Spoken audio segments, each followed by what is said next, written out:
My guest this morning, of course, is an old friend of the house, and if not on this program, you see him on another program.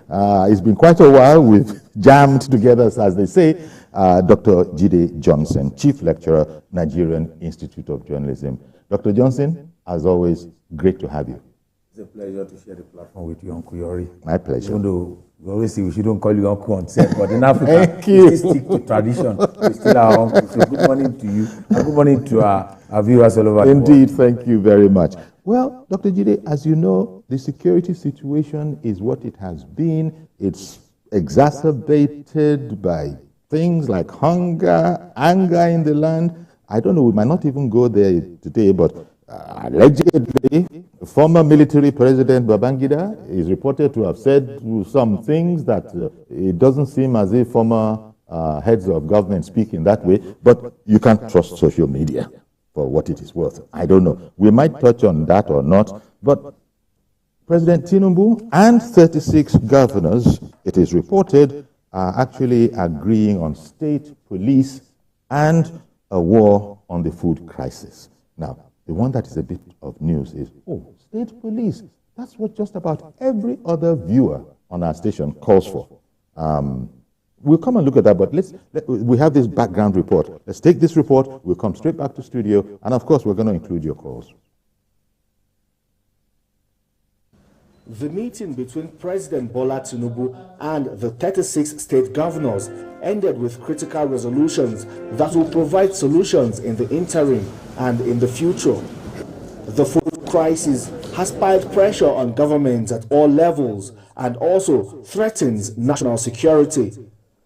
Among several solutions thrown at ensuring food security, the federal government insists there are no plans to import food, as Nigeria has the potential to feed itself. The governors and Mr. President have taken this decision that security agencies will cooperate or collaborate with the state governors to ensure that this ends. Number two, a decision has also been taken that in the interest of our country, there will be no need for food importation at this point. Nigeria has the potential to feed itself and even be a next exporter of food items to other countries. In considering a holistic approach to implementing the state of emergency declared in the agriculture sector by President Bola Tinubu in the early days of his administration, there seems to be a consensus on the need to establish state police and enhance the capacity of forest rangers to complement the efforts of conventional security agencies. They have thanked Mr. President for all that he's doing, and they've also asked him to do more so that at the end of the day, we will have a completely secured Nigeria. Now, in this direction, Mr. President and the state governors have also discussed the possibility of improving the numeric strength of forest rangers. Now, there is also a discussion around the issue of state police. The federal government and the state governments are mulling the possibility of setting up state police. As the days begin to count, the federal government must also double its efforts at ensuring food is available and affordable. It also must continue to guarantee the safety of lives and property. Femi Akonde, TVC News, Abuja. And thanks to Femi Akonde, that report went out earlier, of course. And, well, Dr. Johnson, there you have it. The minister himself was saying, among other things, but we're just picking out that it's not so much that they actually have agreed on the creation of state police, but are actually mulling the idea. What's your reaction? First, that it was brought under discussion at that meeting. It will be noted that there's light at the end of the tunnel. We are moving in the right step, because if you take a voice populi of an average Nigerian across the length and breadth of this nation, they will tell you one of the foremost things that they want to be addressed security issue. That's right. And in addressing that, we must have state policing. And I think the next step that should be done by the presidency and other agencies of government, and other organs of government at other level, is for this matter to be taken to the National Council of State meeting, where you have the advisory body of the president, former president, former Chief Justice of the Federation. You know, the highest advisory body to the president, for us to have that conversation. Because it's important for us to understand that Nigeria operates a federal system of government. Now, if you have a federal system of government, you must have a decentralized police system. A decentralized police system in the sense that beyond even talking about having state policing, I think we should domesticate it to having community policing. Community policing in the sense that even local government should have its own police formation. The level of arms they should carry will be determined by the enabling law, because this process calls for constitutional amendment. That's why I said it should be discussed at the National Council of State meeting, and at that level at the National Assembly. That's why all organs must come together, whether we like it or not. There's no way the Inspector General of Police can have a command structure over 36 state police command, over 774 police divisions across the land. Look at the bureaucracy before, and in security, you need to be proactive, not to be reactive. And that the challenges we are having is that we are reactive to issue rather than being proactive to addressing political issues. So I see it's a step in the right direction. Beyond mulling this issue, it should be an agenda for the National Council of State, and it should be an agenda for constitutional review.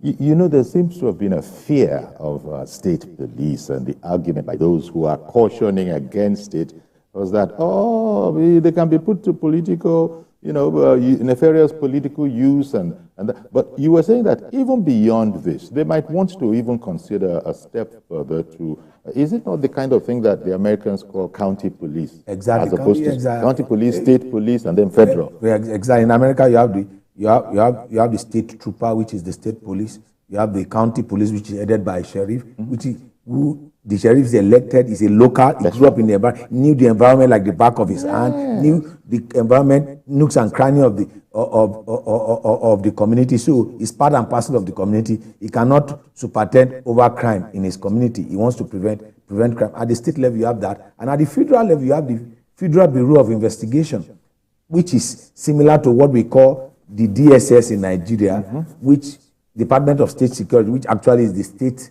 Security Services constitutionally, because there has not been an amendment to that name. Until there is an amendment, it's still State Security Department. So that's the way the FBI is fashioned, and that's the way we should. If you have a federal structure of government, which are 3 tiers of government, the local, the state, and the federal, each tier of this government has its own policing. They are policing for local jurisdiction.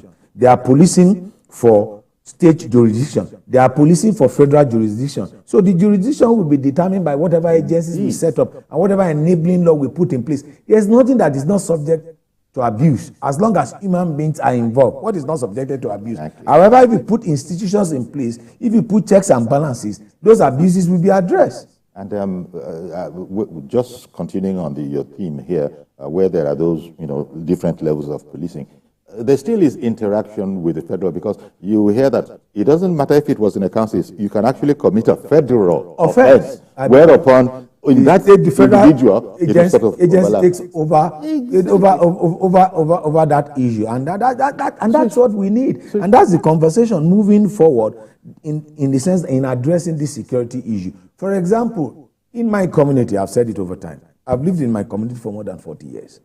I know the community like the back of my hand. Now, just imagine if I'm the county, if I contest and I won and I became the county sheriff. Exactly. I know the trouble spots.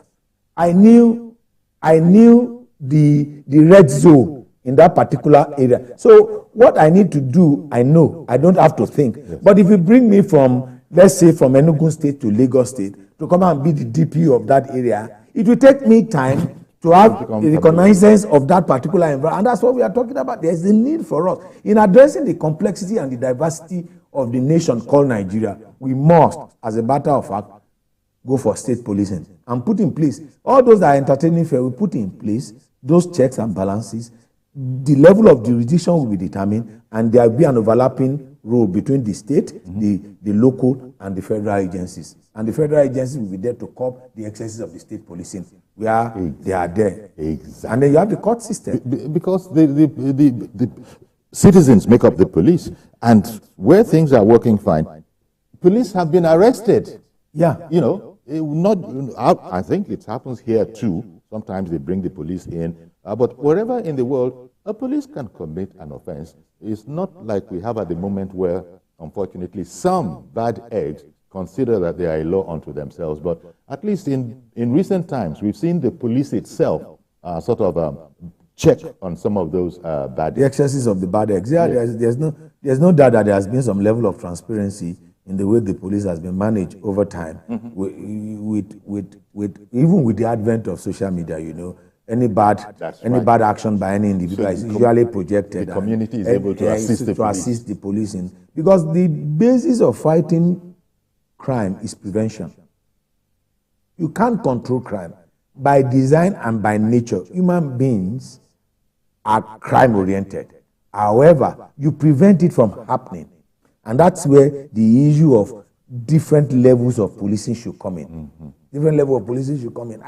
Without batting an eyelid, I can tell you the trouble spot in my area. I can tell you the trouble spot in my workplace that I've worked. And for some of our colleagues working even where we are transmitting from now, we know the trouble spot in this axis, because this is where we work. Where you work is almost as good as where you live. Indeed. You spend a lot of your time there. Oh, at this stage, Sunny Adenuga in the UK has called in. Good morning to you. Okay, Sunny, that's an echo. Good morning to you, Sunny Adenuga in the UK. He's chairman of Boot Party, but he's based in the UK. A fine morning to you. Hello. Hello. Good morning, Sunny. Please go ahead. You're on air now. Oh, good morning, Fiori. Good morning, sir. Thanks, Dr. Jide. I mentioned the thing about what we're discussing today. It's really great. Now, concerning state police, very long overdue. Just like Dr. Jide said, there is no any human creation that is not really abused. I would be thinking some people however, and sometimes security controls and mitigation should be in place, especially for those known I think I will eat that one. And the other thing of the security, I think that I don't like the divide in our country. But however, I think we need to start at this point. The southern government in Nigeria is relatively fair to the country. So the northern part of the country has been one feeding all for us. Some of us in the past we feel like, oh, why is some northern sort of like one sisters? You know, Sonny, I beg your pardon. I've got to butt in here. We usually get crystal clear sound quality when you call in, and other people in diaspora when they call in, but it's different today. It's hardly intelligible. It's making it very difficult. I don't know if you'd like to disconnect and then please try again. Please try again. I doubt if you even heard all that I said, but see if you can disconnect and then reconnect.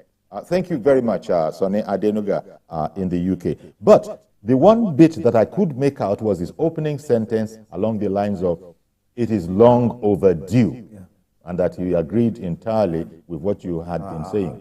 Look, even the British that colonized us, that gave us a central police system,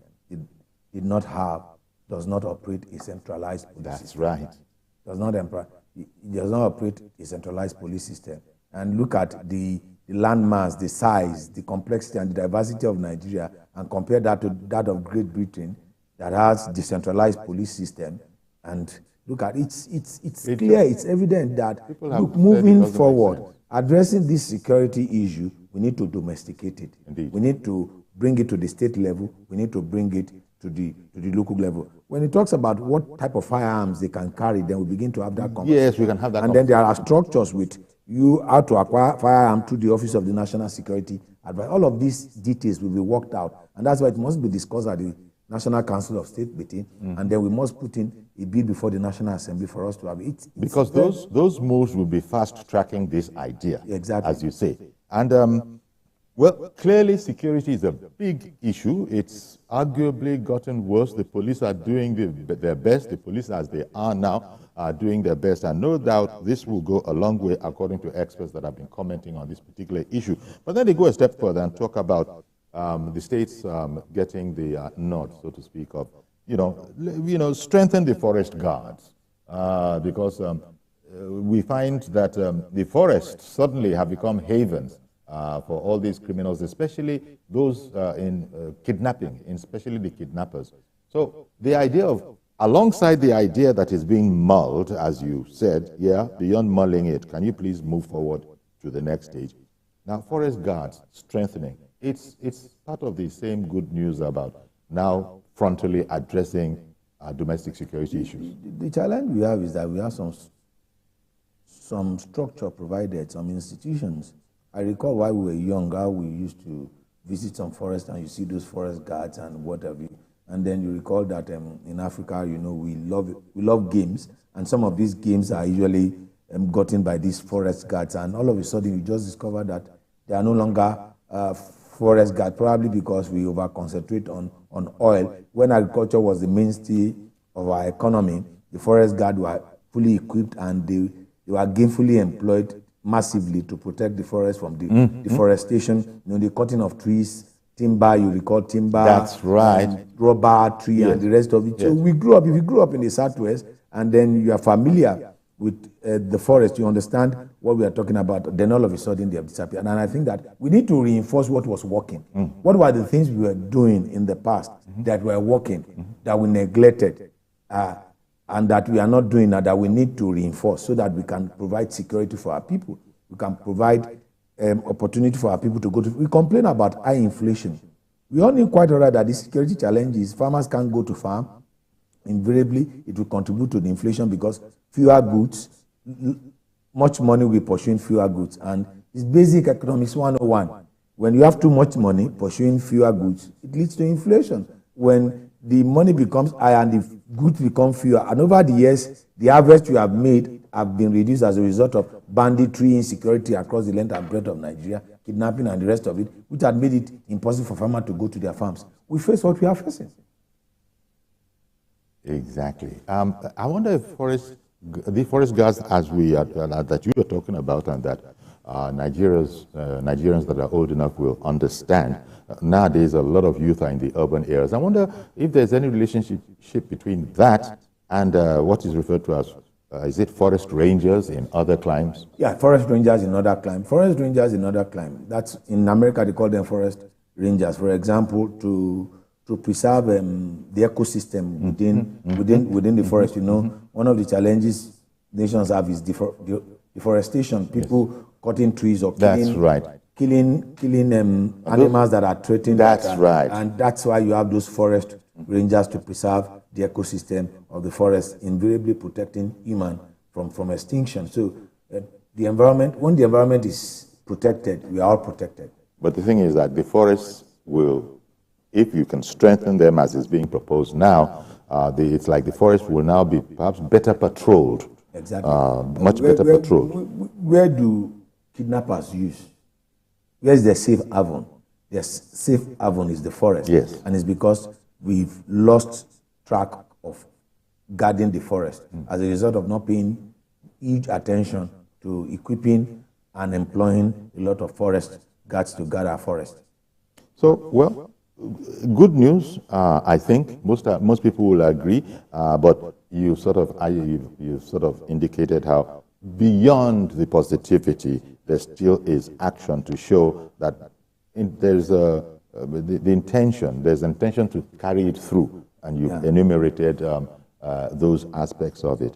So, I guess there's a sense in which you can say they are listening. The government is listening. Because the outcry is much. That's the yearning of all Nigerians. In the past, if you raise issue concerning state policing, nobody wants to hear it. You can't even bring up the conversation for discussion. Now, it is being discussed at the Alu Chamber of the Federal Executive Council. Exactly. At the State Council meeting, where the State Council meeting is held. And now, even if they are going to have national, it's the chamber, it's the executive chamber, the number one chamber in Nigeria. That you will have to. It's sacrilegious for you to raise that issue. That's right. A few years back, but that issue has come up in the conversation because the truth must be told. Those that are governing are finding it hard to govern, and for them to govern effectively, for the programs they put in place to see the light of the day, they must provide safety. Okay, Mr. George, good morning. Thank you for calling in. Good morning, Uncle Eric, and greetings to Dr. Johnson. Yes. Good morning, Uncle George. I think this state police issue, the president and governor have taken the right action. At the way things are going now, there is no other way but to. I was skeptical about it before because of the way we know what our governors can do. But as things stand now, there is no better option. There is no governor that we want insecurity to thrive in his own state. Why people were hesitant about state police in the past is because of how governors would misuse it for elections. But matters have gone beyond elections now, and governors, even with the federal police, have still had their way, the way they want it, with elections. So I think what we need to do at this stage, when that time comes, when the details will be worked at, is to determine to what extent could they be armed. And the governors now have more money.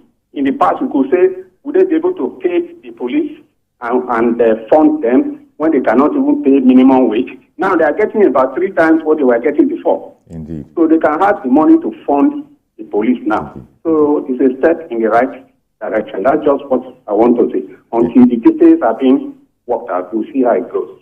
Indeed. Thank you. Thank you for calling in. And of course, the other thing that goes alongside this is that the other thing we have complained about often is that oftentimes there's a lot of noise about activities in this whole security criminality area. About those that are apprehended, we don't see anything about it. In other words, bring the judiciary into it, bring prosecution into it, let people see that there are actual consequences. Oftentimes you hear of incidents and then you don't hear about them anymore until the next parade, as it were, on television. So I suppose all of these will be going side by side. Yeah, because look, how many prosecution can you undo at the federal level? And there are some cases that should be tried. That's why we have overcrowding in our correctional centers.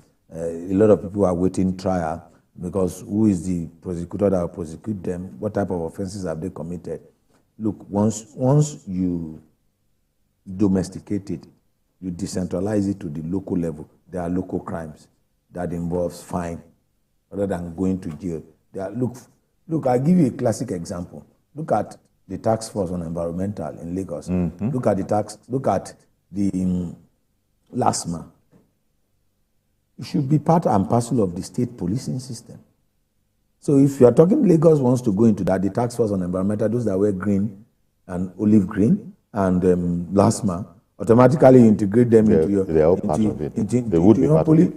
your policing system. So you see, it's just that we don't have a formal structure. Whether you like it, if you go to Ogun State, you have trace.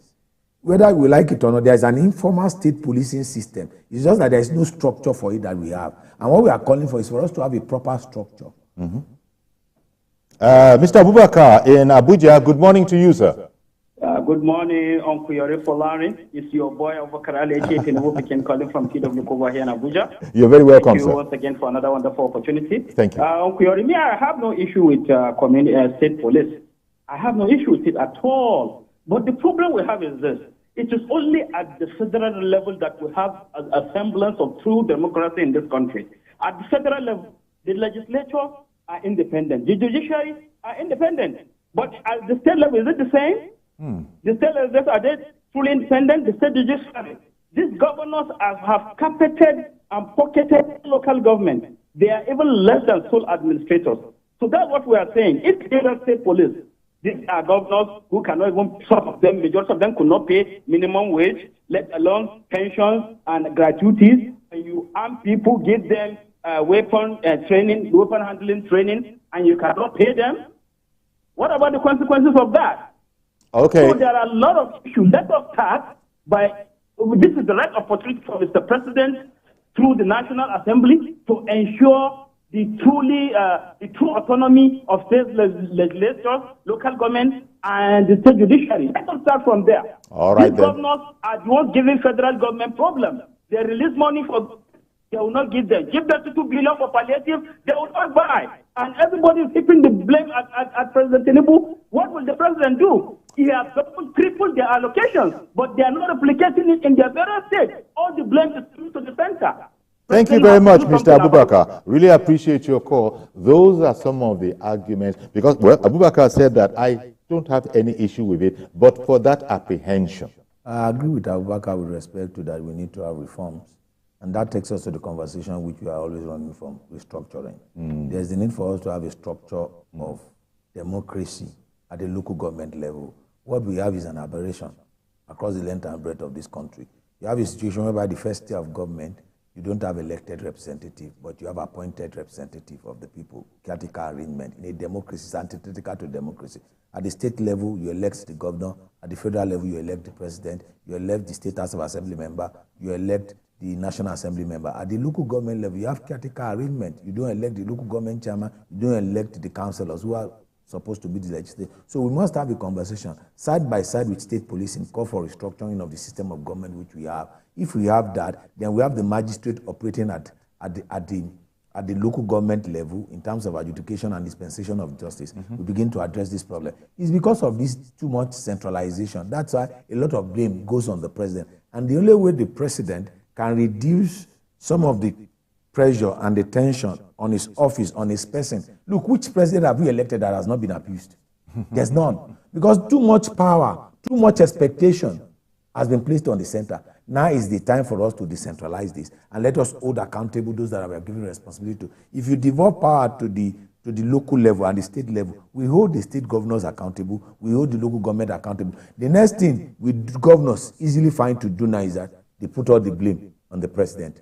And the president is just one person. What can the president do in a situation where he's expected to be supported by the 36 state governor, including the central bank governor, which makes it 37, and then the 774 elected, not appointed local government chairman by the people, for the people, and one of their own. But we don't have that at the local government level. So I agree with what he's saying. Too much blame game as a result of power being over-concentrated. A bit of good news there then, that the way the federal government is looking at issues of policing, enhancing, strengthening police, forest guards to be enhanced. Mulling is the word, meaning that it is being seriously considered, and that's good. But Dr. Jide has already said one or two things that you could do to further concretize this. So thank you very much, as always, Dr. Jide Johnson, Chief Lecturer, Nigerian Institute of Journalism, as always. Well, thank you very much. We don't usually do handshakes, but we'll make this exception. It's a pleasure to be. It's this first time I'm hanging out with you this year. This year. It's a pleasure. Indeed. Thank you. Okay, stay